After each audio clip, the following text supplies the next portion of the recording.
Hello hello hello hello hello దయచేసి ఆలయంలో నిశ్శబ్దాన్ని పాటించాలి. జగన్మాత అమ్మవారు ఆడవాళ్ళందరికీ విన్నపం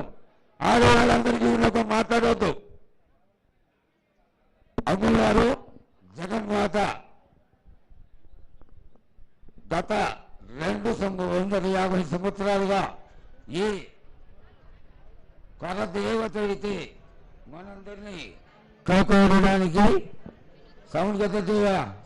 చేయి ఇంత దూరంగా జోగిని స్వరూపం పైకి ఆవాహన జరిగిన తరువాత పచ్చి కుండకుండా నిలబడి అమ్మవారు మన యొక్క గాయకులని ఉత్తమంతుగా జరగబడే పిల్లల్ని ఆ తర్వాత అమ్మవారు శాంతులని తెలియచేస్తూ మనమందరం జాగ్రత్తగా ఉండడానికి కారణమవుతున్నటువంటి అమ్మవారు మహాకాళి అమ్మవారు ఇంకా కొంచెం సేపట్లో అమ్మవారికి ఆలయం తరఫున పట్టు చీరలు కట్టి అలంకారం చేసిన తరువాత ఈ కులాల వాళ్ళందరూ జాతీయత కుల దేశం లేకుండా అందరి తరఫున అమ్మవారికి గొడిగియ్యం కోయడం జరుగుతుంది. గొడిగియ్యం కోసి మేళ తాళాలతో అమ్మవారిని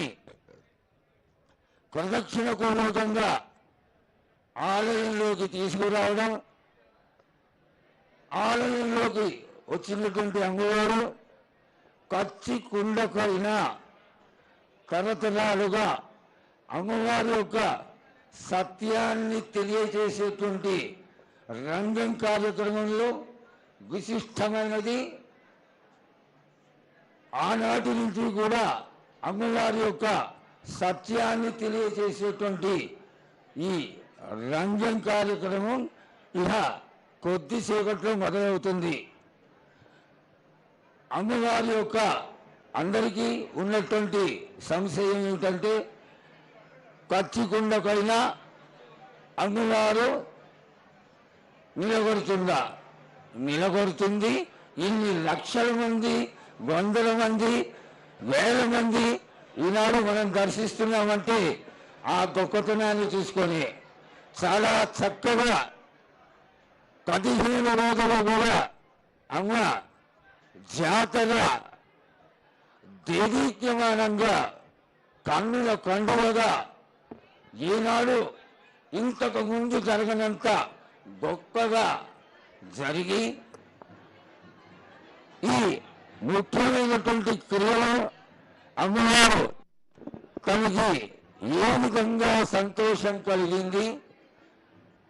ఏ విధంగా వానలు పడతాయి, ఏ విధంగా ఎండలు వస్తాయి, అలాగే ఖాళీ పంటలు ఏ విధంగా ఉంటాయి,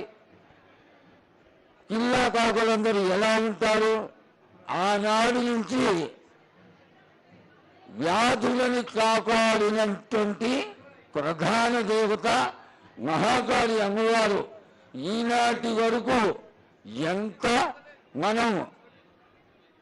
ఉన్నతిని సంపాదించుకున్నప్పటికీ అమ్మవారి యొక్క అనుగ్రహం, శక్తి స్వరూపిణైనటువంటి మహాకాళి అమ్మవారి యొక్క అనుగ్రహం లేకపోతే ఇసుమంతంలో కూడా ఏమీ చేయలేనట్టు